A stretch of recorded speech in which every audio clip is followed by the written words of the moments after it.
So Ange Postecoglou, let's just go back on what you said. He doesn't like to change. No. He likes things done a certain way. Yeah.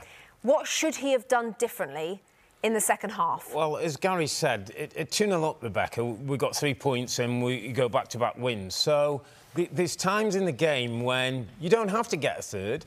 A third's great, and if it comes, fine. But there's periods in the game when Brighton start to come into it that you have to pull together. You have to pull your wide players in. You have to sit your midfield players there. You don't make Madison and Kulusevski don't keep making the runs. We say we'll sit with what we've got. And then as the game opens up again, you go again.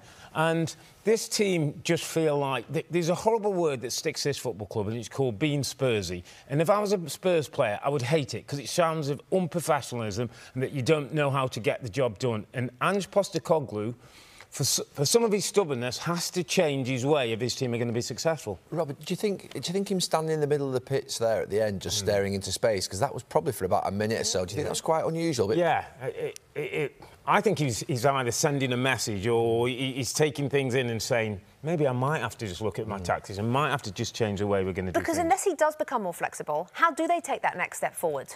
But there's this thing at the moment, I think, in coaching in football, and it's coming in over the last 5-6 years. If we're not doing well, we just need to do plan A better. Yeah. I've never understood that. We always...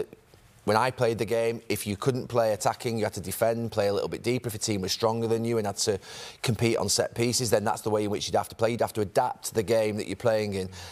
That isn't the way in which the game is now. They seem to want to stick to what they do, irrespective of the situation in the game, the score in the game, and it baffles me.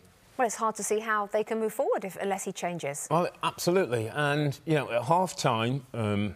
he made a big change, Hertzler. I think it's Kamada came off and Estupiñán came on. They got back in the game. And he's a young coach who adapted, Rebecca. He changed. He was 2-0 down and he changed the way his team went about it, and they ended up with 3 points. Hi there, I'm Rebecca Lowe, studio host of NBC's coverage of the Premier League. Don't forget to hit subscribe to watch more videos all season long. And if you want even more Premier League content, from original series to live matches, head over to Peacock.